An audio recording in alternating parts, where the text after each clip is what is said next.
me kana me refi osofo Pastor PP Crunchy our that having sickness asafo na no ene ne ho kanfo osofo ma me Mary me cha having sickness asafo ma nyina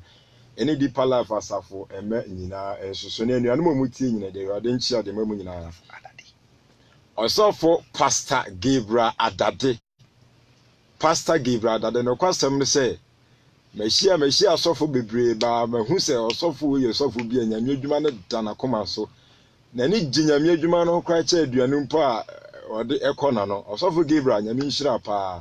omo end time holiness platform no so nyina Zoom ye chiachia mu nyina Awurade asumdwe enka baga na ha so ye chia Emmanuel nom afrakoma ajewa mu nyina Agnes mo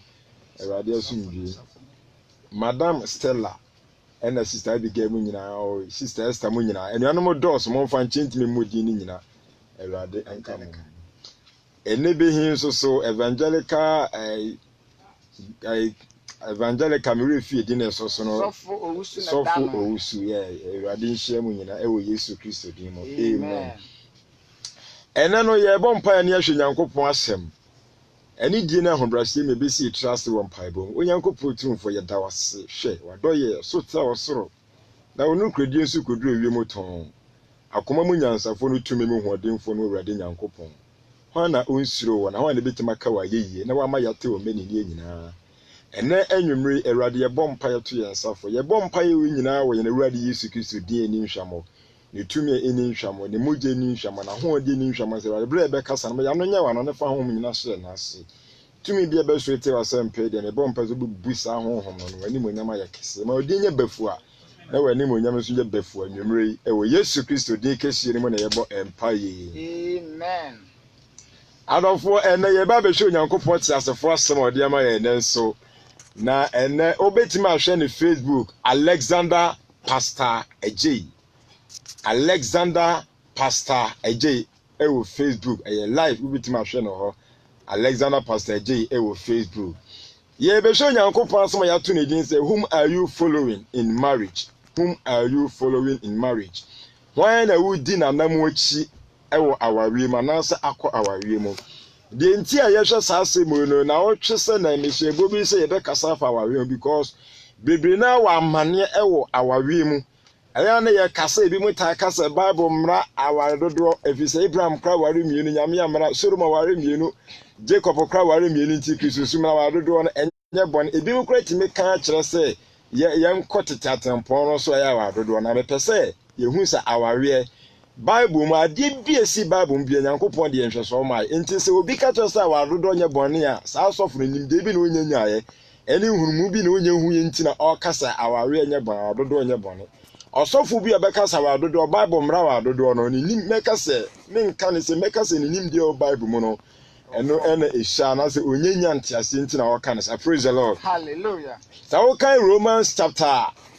15 verse 4 na eho no me ti asese na bibia watwa to obia no ewo Bible watwa to ama ye nkyerɛkyerɛ de afutu esere bia yenam kyerɛsema wɛkyerɛ so ebenya erehyimu enti o say Romans 15 verse 4 na bibia watwa to ho no watwa ama ye nkyerɛkyerɛ sɛ yemfa boaseto no kyerɛsem no ma wɛkyerɛ so nya enidaso watwa na sɛ yemfa kyerɛsem awɛkyerɛ na sere bɛya yebehu no kora kwan sere bɛya ya na tabubu say be sepani koni na haha yetase ne banyansafo de yete ne say atoro bi wo hono mu a ene ne kura ya ase na so wanya banyansafo a wuntimi entase enti mpanifo tabubu bi say koni na haha ene bese aba ahaba na say wonya nyansafo pa a unhu de ye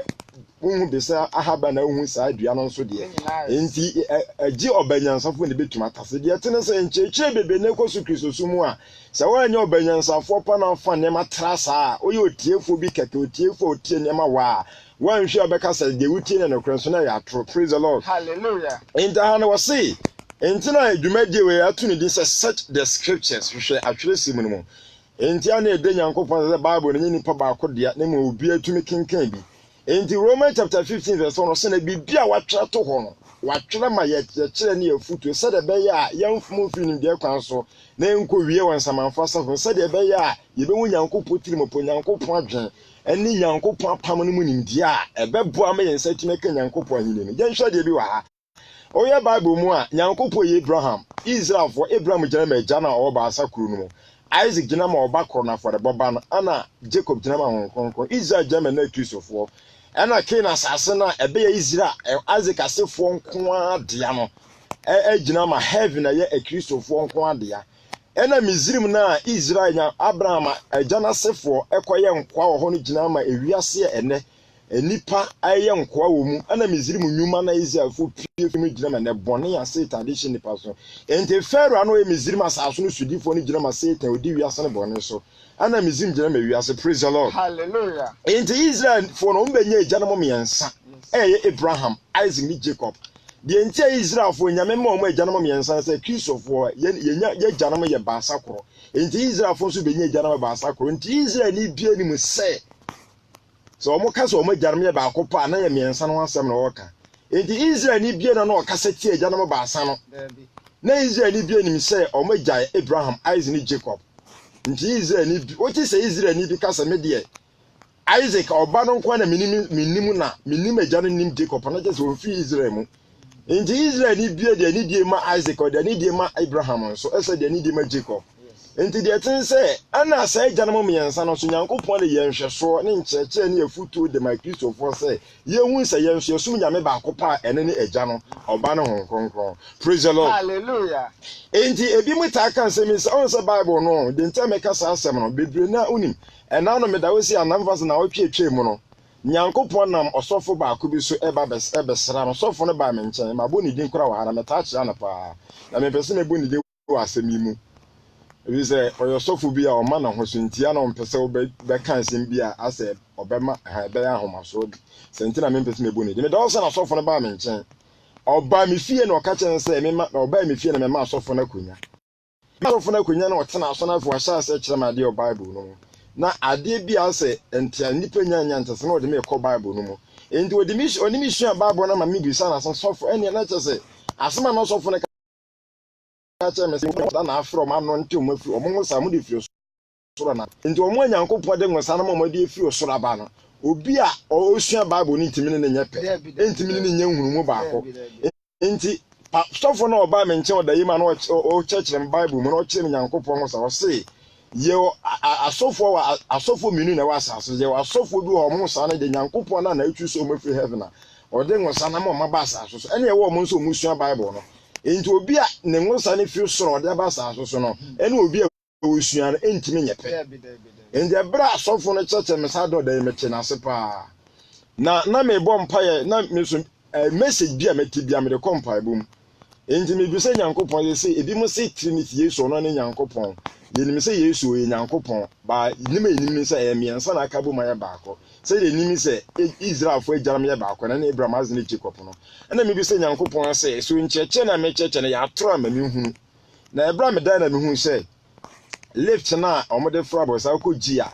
na Awurade etwa ne mfoni ma me hunu se enipa miensa na gina lift nim enipa miensa nti me hunu sa de no na me hunu se enipa miensa bi asa sidwa na omo ye nkyerɛkyerɛ afa Trinity ho ade me hu ye no enipa miensa bi asi bi omo ye nkyerɛkyerɛ afa Trinity ho nti Awurade ma mi ɛhyɛ asɛm na de ma mi hu sɛ de America na me nkɔ so nka praise the Lord. Hallelujah. Enti ebi mu ta ka sɛ awadodo anya bɔ na Bible mu Nyankopon anye unim Abraham gyina ma Nyankopon agya na ɔba asa kuru no mu no na Nyankopon se de yɛtena sɛ Nyankopon agye Israel na ɔgye ɔmo sɛ ɛyere Abraham nso gyina ma Nyankopon agya no enti Genesis chapter 22 no wo Nyankopon ka kyerɛ Abraham sɛ ɔmfa na bɔɔdɔ no baako pɛ Isaac ɔbɔ afɔde ɔbepɔ baako ɔbɛkyerɛ so de yɛtena sɛ de nti Nyankopon ka sɛ Abraham fa na bɔɔdɔ no baako nkɔbɔ afɔde ne sɛ Abraham gyina ma Nyankopon agya no ɛna agya no nso so de ne bɔɔdɔ no baako pɛ bɔbɔ afɔde ama ye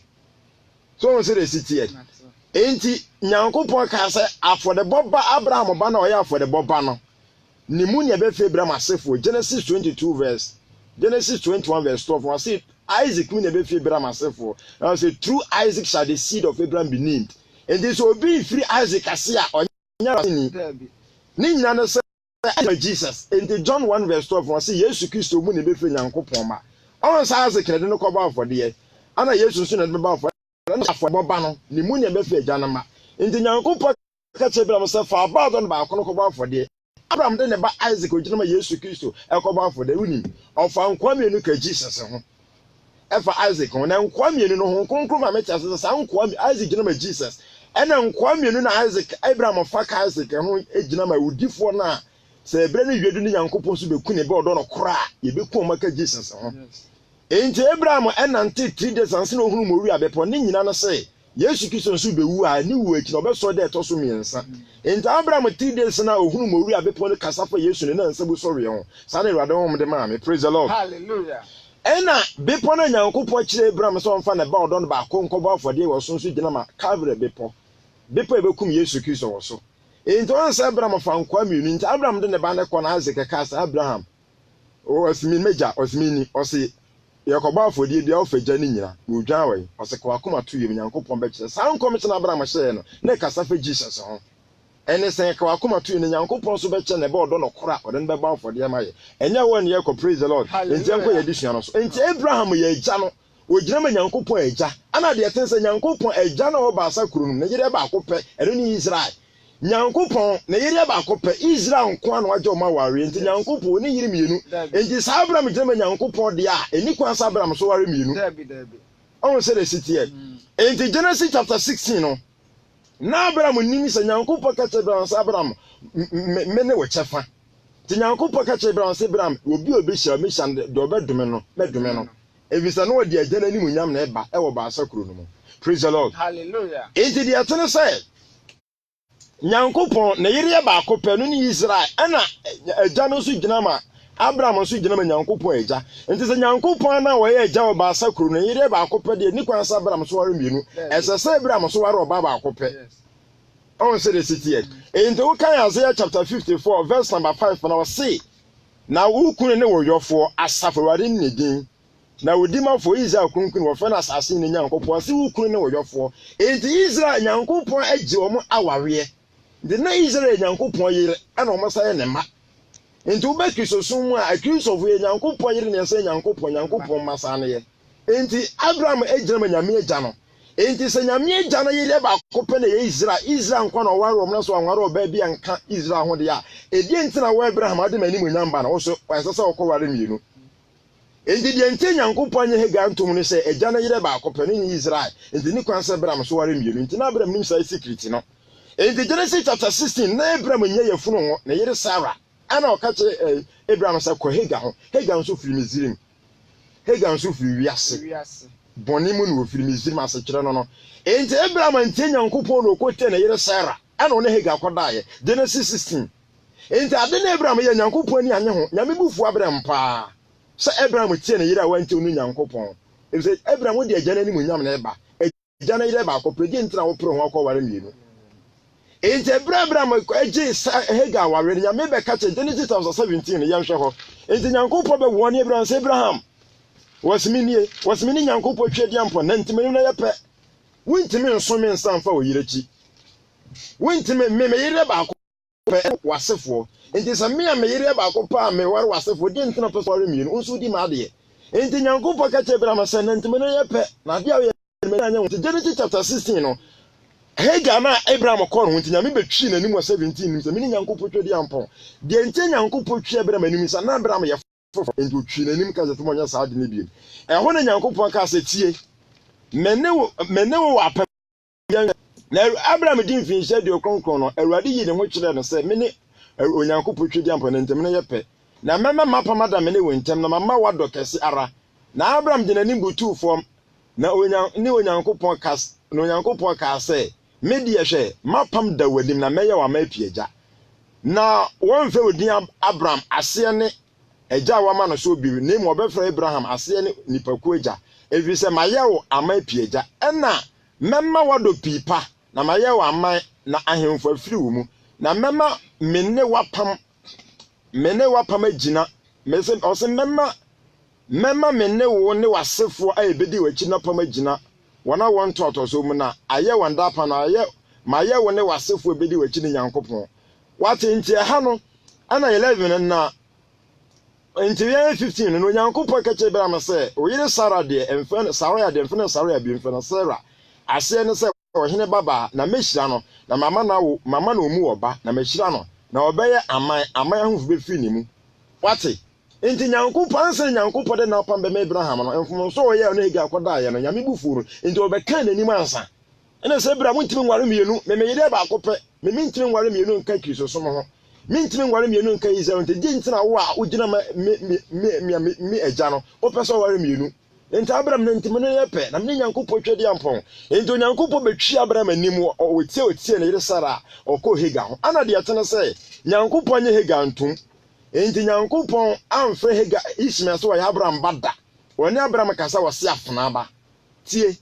wose afena ba no de mayi no ma kase ba ma pam no de azekedia enti wo ka Genesis chapter 22 sense nyankopon pene awadodo so nti no wanye Hagar ntum no wanyene ba no nso antum hwe Genesis chapter 21 verse 9 no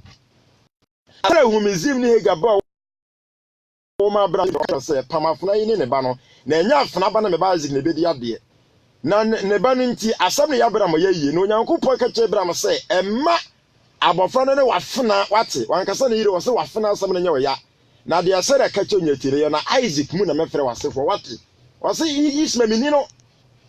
Isaac mu na mefre wasefo enti Isaac enti nyankopon ka say Abraham asefo na okasafa Ishmael asefo ho enti wose Kenan asase o me be ma no wasefo enti Kenan asase no peso hu Abraham asefo a enkrofo mu kofa Kenan asase o mo ne Abraham asefo tinya ade ntiri nyankopon ka say Ishmael mu ne be fa Abraham asefo wose Isaac wanyi Ishmael antum esanse nyankopon ma Abraham kwa so nware mienu ni bufu Abraham enti wanyi enti wodi Abraham ka so ase Ishmael Isaac mu na mefre wasefo na yewe Genesis chapter 17 no nyankopon ka che Abraham say wo yire Sarah de mfene Sarah bio afa no Sarah asense ohene baba na ahemfu be pie firi mu na yenhwe verse 17 na Abraham de ni butu form esere na okana koma mu say obewa ma de wadi mfinhia wo ha na Sarah wadi mfieduoko na obew ana na Abraham ka cho nyankopon say oh say Ishmael benye wani mu nkwa ndi nta Abraham ka say oh no nyankopon de ka cha Abraham da say Ishmael mini no Ishmael pam nya mapam wo yire da utie no yes enti Ishmael mini no enti Abraham ne nyankopon ka say oh nyankopon enti Ishmael benye wani mu nkwa de nti na Abraham ka say oh nyankopon enti Ishmael wani mu nkwa Zane nyankopon ka cha Abraham say Ishmael mini no na pam nya mapam na sefo nya masefo Isaac asefo da mini wo ma Isaac mu na befre wasefo enti na Abraham won wasa ana obi abedi mfie duokon de oha medema wo Sarah mfie duokon na enti ye beda wa enti bia Ishmael ho asem ne nyame ka ne nyankopon say Abraham ne nyame me wura fie ade me say menya ka se mini Ishmael na mini na sefo mini wo mo tie me say o yire Sarah na be wa ma na betundi Isaac mema me na pam agina ama na sefo ama ayeda pam na abofra na Sarah be wo betundi Isaac aseche na se serie de enti eto Isaac din serie na se obi be fi Isaac ase aba ono na be me nipa nyina sere o de nkwaje wani je be se nipa afro ma ono na de oni ni da so no oba ni nche be ma na senti Isaac benye din serie enam Jesus nti ene sen obi fi Isaac mu ba be ma de wo so asere de o tete ya ni je nkwaje ma wosepe nkwaje ma ni je nti Isaac benye din serie because of Jesus o fi Isaac mu be be ni ntia. Praise the Lord. Hallelujah. Enti ana jenti nyankopon unim enti esanse nyankopon anye Hagar antum wanye Ishmael antum ntino nyankopon yidi miensa na Ishmael di amam ye benye Abraham nyankopon Isaac nyankopon Jacob nyankopon bisa won satam na Ishmael wen enti sawo Bible ne nyame mi wani abeka so awadodo nya bon Abraham ware mi no nyankopon je Hagar tuma ba na san ene nyame yidi miensa Ishmael di amam nyame ka ankasa me ni Ishmael nyankopon Bible mba bia na nyankopon bia na ka asa me ni Ishmael nyankopon da wanka bi da so anye Hagar antum. Praise the Lord. Hallelujah. Enti sawo kan Bible na nyankopon nam kwa bebre so Deuteronomy chapter 23 nyankopon anye Hagar antum ntu yen asem bi oka nyankopon bo Hagar sa wo yedwamanfo ene say I Sarah nkwa no ni yire pani ni nkwa no ni nim de otoso no yedwamanfo nti o ma ne pam ni fike na hompo. Praise the Lord. Hallelujah. Deuteronomy chapter 23 verse number 2 no adwama ba bia mawurade badwam na won toto so etoso dumpo mawurade badwam enti sanse Ishmael ya dwama ba wonyame anim ntino wa ma nyankopon asafo mo enti di mianse nyankopon ni wu se wodi Ishmael di beto no ho so nyankopon ni wu se obeka se ni Ishmael nyankopon se dwama ba bia ma me badwam na won toto so 10 enti Ishmael se ni bie no nyankopon de ne ye na japade ye Ishmael sini bie nyankopon de na apama no o de Isaac asefo bi ko bu Hagar so dwamanfo. Praise the Lord. Hallelujah. obi pe ne bone ye dintu asa Abraham ware mienu awadodo onye bone opekwan abo adwaman. Praise the Lord. Hallelujah. Yenje Hosea chapter 2 verse 13. Hosea 2:13 no. Yenje Hosea yenje verse 4 na answer. Hosea chapter 2 verse 4. Na me hu ni mamabo na adwamama ne wo mo. Me hu ni mamabo adwamama no mbe chawade boss me hu ni mamabo me adwamama. Enti Kana asase ni Isma sini bie na otena ho. Enti Nyankopɔn fa Isma di anto no ho so dai sansa na hega yadwamanfo de manyame. Enti Nyankopɔn sa Isaac mi na mafre Abraham asefo anka say Ismael na Ismael wai. Enti Nyankopɔn je hega tuma di enti na ma Abraham pam hega fi bo sha asase no so. Kana no so gina ma heaven. Ni apam Ismael fi Kana. Ya pam fi heaven anya hellfire na wokɔ. Praise the Lord. Hallelujah. It is our Malachi chapter 2 verse number 13 in so say. Malachi chapter 2 verse 13 no. Praise the Lord. Hallelujah. There Malachi chapter 2 verse number 13. Ba come kan Hosea chapter 2 verse 4 Malachi chapter 2 verse number 13 no. O say na de tia ya tosu mienu yi. Enso moyo modi nisuo ani esu ne ahomego kata Awurade afọ rebocha no so ma onane mehwa yeye de no enso onye mo nsem de eso nani. Praise the Lord. Hallelujah. 14 na mo ka se enam de eso fi se Awurade aye wonne wo ma omra ntibire mo yire wato anka se wo ma ntibire mo nyi o se yire se singular ba ko pe wona omra ntibire mo yire ntam dansini ono na watwa ne nkontompo nanso ono ne wo ho kafo ne wapam yire no. Say praise the Lord. Hallelujah. Na ba ko pe a wo honhom kaya anya sa na adenti ena na sefo betuma ya sa undenti o kasa Abraham o ye ba ko pe no mampene ama na se ama na nware mienu adenti na sefo de mo wa mienu Abraham ogina ma menyankopo agenti ama na nware mienu adenti na sefo de mo se wadodo onye bone ma mampene ma Abraham nware mienu na mo de mo pese ma ware mienu bi wale miensa ne na sa wadodo onye bone. Praise the Lord. Hallelujah. In the Saudi Bible na ente sanse hega no adwamanfo ma nyankopon nti no nyankopon fa hega anya ne bibia amfa na nka ne plans ho da. Isaiah chapter 51 verse number 1 no. Isaiah 51 verse 1 was muntie me mo amudi tin na ekihwehwe Awurade no. Monhwa obotan opai mo firi mo ne eburu a wotu mo firi mo no. Monhwa magya Abraham no Sarah wo kyem wo mo no. Se oyo ba akofo na me frɛ no na mi hia na me ma no dɔre wate. Wase monhwa magya Abraham no Sarah wo kyem wo. Ade no nka sa Abraham hega. Anase wan kasa monhwe magya Abraham hega na Sarah wo mo. Wase monhwe magya Abraham ane Sarah wo mo wa mo hega di wo. Na busan se ntire Nyankopon amfa hega anya hwe. Oni me hega. Praise the Lord. Hallelujah. In the Bible ni nyame mbie wani a wo be di ne ma bebre akekere ho na ana si Kristo sumu Nyankopon mra wadodo ana mo de mo se awadodo e bone enti mo pa che se Abraham akọ hefa ya na wontomo nti Bible na se. Because any power of funfin in comes when some unfortunate for man or beko. Praise the Lord. Hallelujah. Isaiah chapter 41. Isaiah chapter 41, verse number 8. You know, also now, woman kwa Israel, Jacob, Mayino, me do for Abraham myself for one was no cause Jacob, me do for Abraham myself for. Oka Abraham myself for one was no kind one more is me credit, Isma Pamina Yamiapan, a Yazika Pamela de Yankoponi. And when him Isma, a son say, one cry Yankopon or uncan Yankopon plans wintino, Yankopon for the name of Ishmael. Now, Genesis chapter 17, and Yansha, as me Abraham Akan, or say, Abraham catch on Yankopon say, oh, say Ishmael, you any moonqua, Yamesa. Ishmael medical catchers and minimum. O Besramana, no one was some like Shanentino, no Yankopon cas ampanian pa. We Sarah Bewamana, Abewama, when I want to D Isaac as Yana Serie, Namema Menena Pam.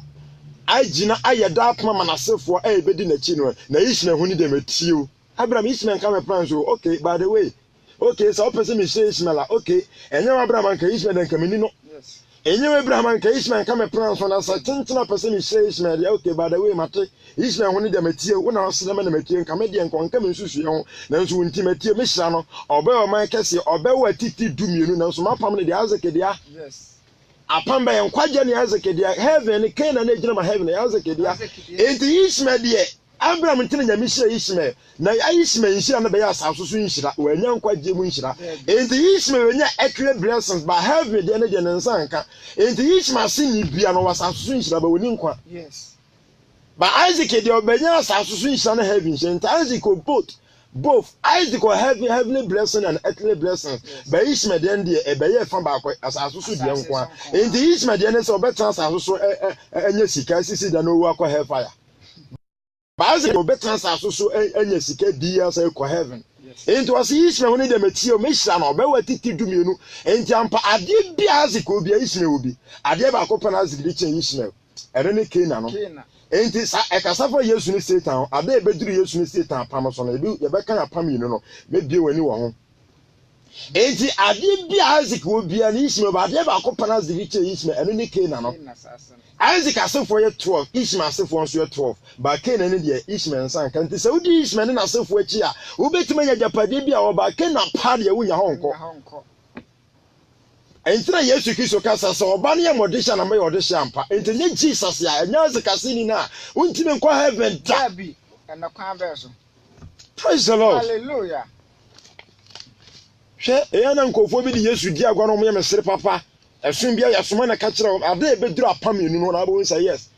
Ishmael ni Satan ya earthly blessings but one san kan kwaje enti Ishmael ka so do be koke na oboa ba Isaac ka so do be koke na Isaac ne kura na kura no Isaac betima mo anya asaso so nhyira mo asa anya Kena ene say Yesu Kristo betima mo anya asaso so nhyira eso ado akọ heaven but say Satan ni Ishmael ka say omo betima mo di ye asaso so ya mpa ba mo ka so mo do be koke na heaven omo boa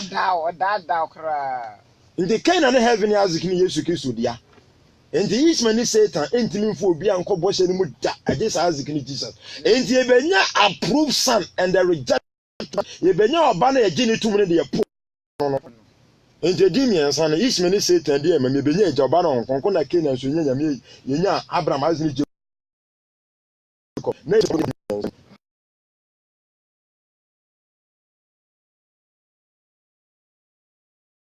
Praise the Lord. Hallelujah.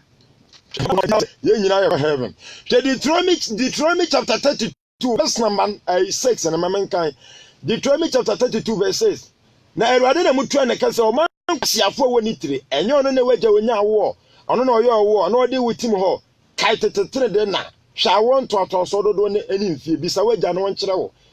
Na wo mpanimfo no nka nkyere wo. So ni kyecha asase ma amanaman. Opapai adamamu no. Wasi odi aman ano hye toto ho no say Israel no sie Awurade chefa no ne man na Jacob ni na japade a wosusu ama no say Nyankopɔ chefa no ne man ni Israel o say Nyankopɔ che wiase ma nyinam Israel nkwa na be ne chefa anye o ma bia sa da ye Israel pe ere na hyede na temudie ma wo no mo ye kasafa Abraham asefo nkofo bi say nyina Abraham asefo o ya Abraham asini ade ntra wantra ke na ho e pam ho o ya Abraham asini enso ke na wantra pam ho Ejan na akusun ato. O de ade ebedura pam no so nya be hwe ho Deuteronomy chapter 1 verse 8 Deuteronomy chapter 1 verse 8 was say hwe me di asase no matromani mo nkofa asase Awurade kan wontam kire mo ajanom Abraham ajana Isaac obane Jacob nkonkon say o de bema won no so o de bema won ne won asefo a obedi won akiri no was say hwan ajasa hwan na kofa Kena asase no enti Nyankopɔn ase Kena asase ne nkrofo on betena so Abraham asefo ana Isaac asefo nkon so no kofa Kena enti say Ishmael Abraham aseni a adentre Ishmael asefo ye hu mo Kena biom Nyankopɔn se Abraham asase na wugina so mbema won wasefo ana de etene say Abraham gina ma agya no yire ba akopɛ ne Israel ne Kristo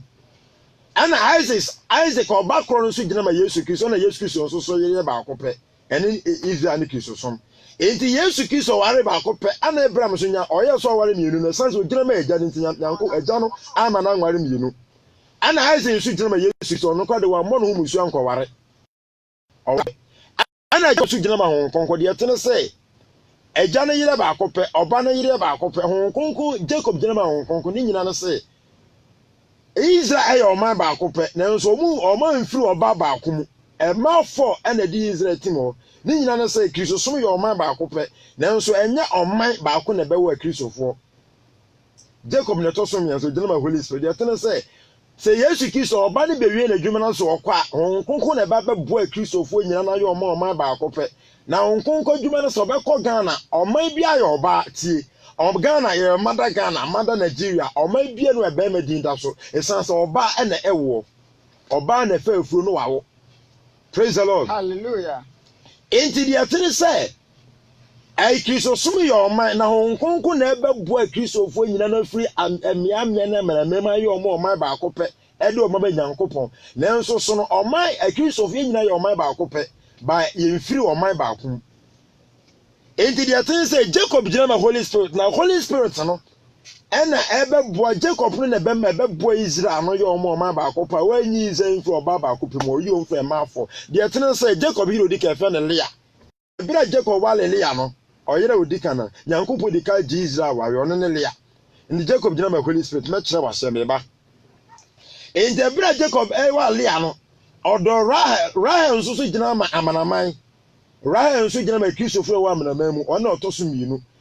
na de etene se agenkwa ne befi yire panini mu na aba enti je esase Juda mu na yi agenkwa ne befi aba enti ni kwa se Rahel ana wu Juda esase Leah na wu Juda evi se Yesu Kristo o mfra amanaman mu na beji wiase no befi Israel mu yire panini mu na beda eba beji wiase enti esase Leah mu se ayefo do makwa heaven. Praise the Lord. Enti Jacob na toso miensa esanse Jacob di honkonkra di enti no adwuma honkonkon beye no Jacob na yeye Genesis chapter 49 enti na me say esubo de enti Yesu ka se ma sunse ejaba no honkonkon di mu no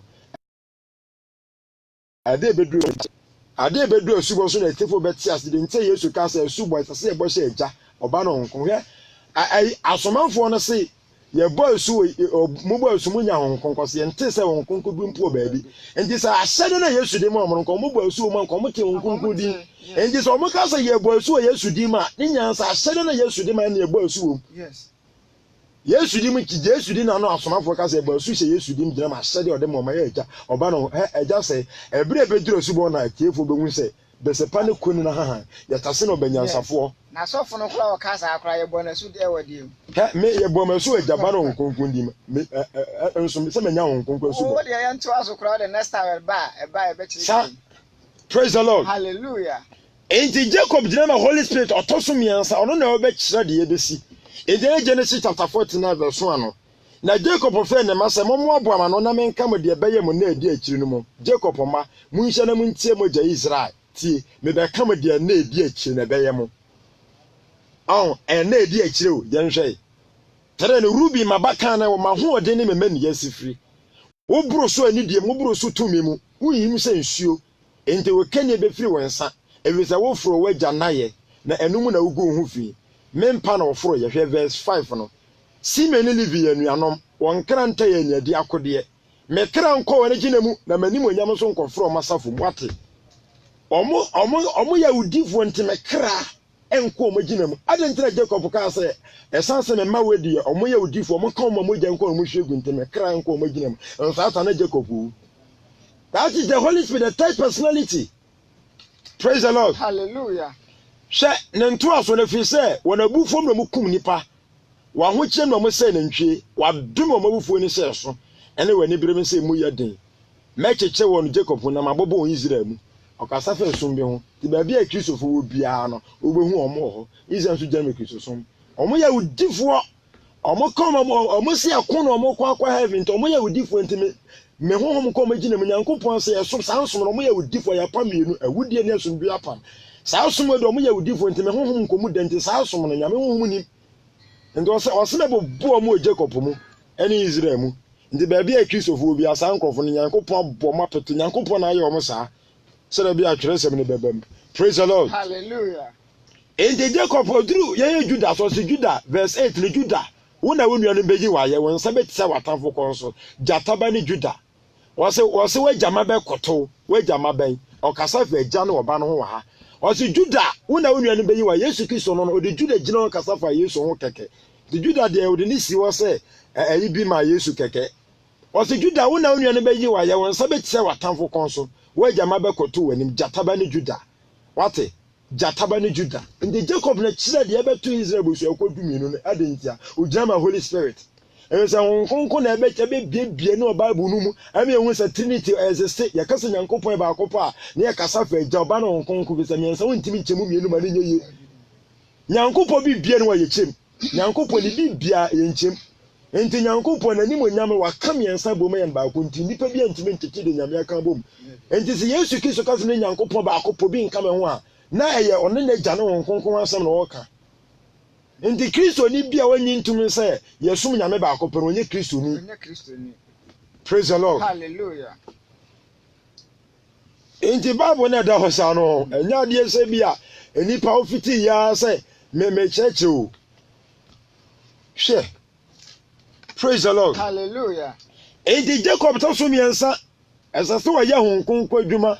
sada be gije di sada asomafo na ka say de otwe to obi otwe to ye ncheche na futu de maye sada be hu Nyankopon akwan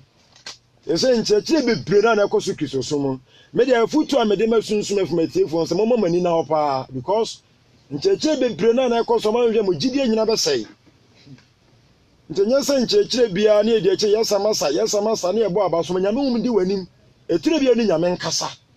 nti sa ye fa no trasa ye fa no wonam sa bon sa osofo no osofo bia mistake a wodo ko help mistake osofo be ye no wodo be ko help fire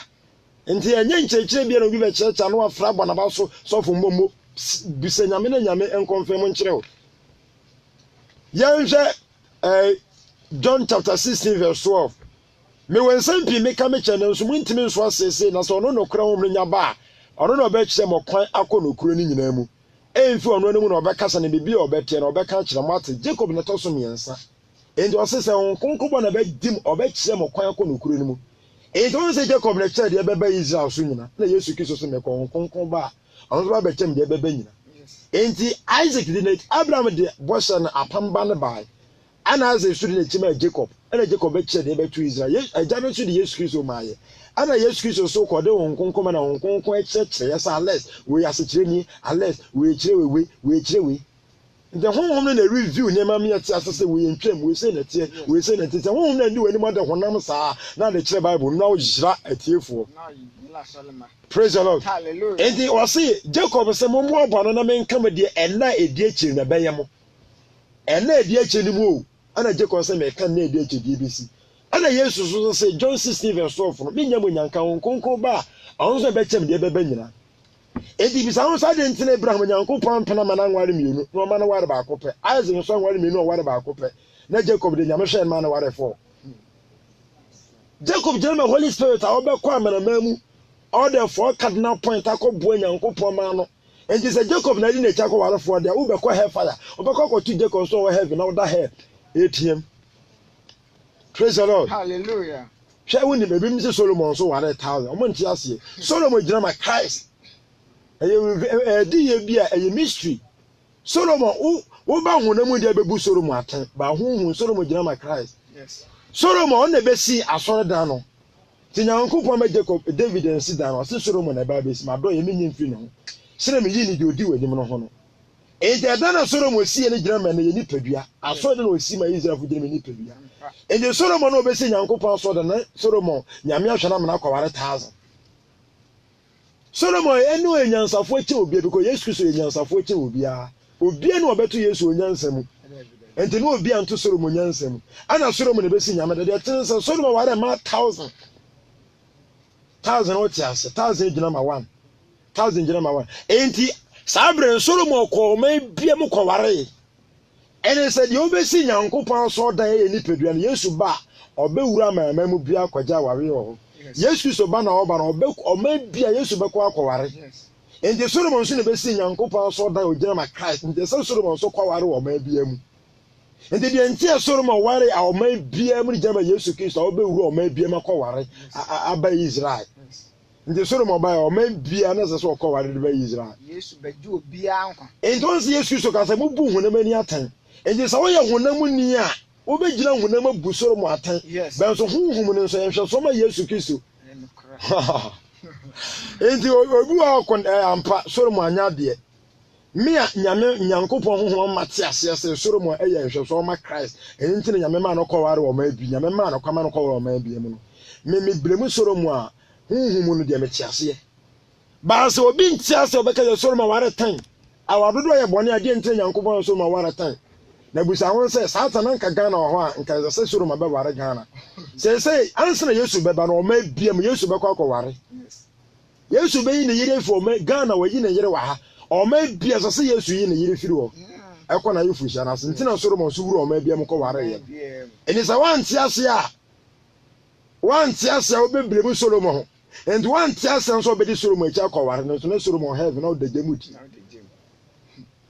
Ain't this until was some motion with Abraham, Yanko Poka, some motion with Abraham. This Abraham and no one dear Chedia, Yanko Pons Abraham, whatever Cope, or why you know one penny. This also would say, I say, Abraham, your papa, so worry you know I'm a part of Abraham Wusiano. Abraham German. Jenny whatever Cope, Isaac German is Christian to whatever Cope and Jacob German on or other four. Also for be airtime almost I do on your bad near Jacob ware for. I read home about Jesus Christ to them. A honey and church any business celebrate to me abum.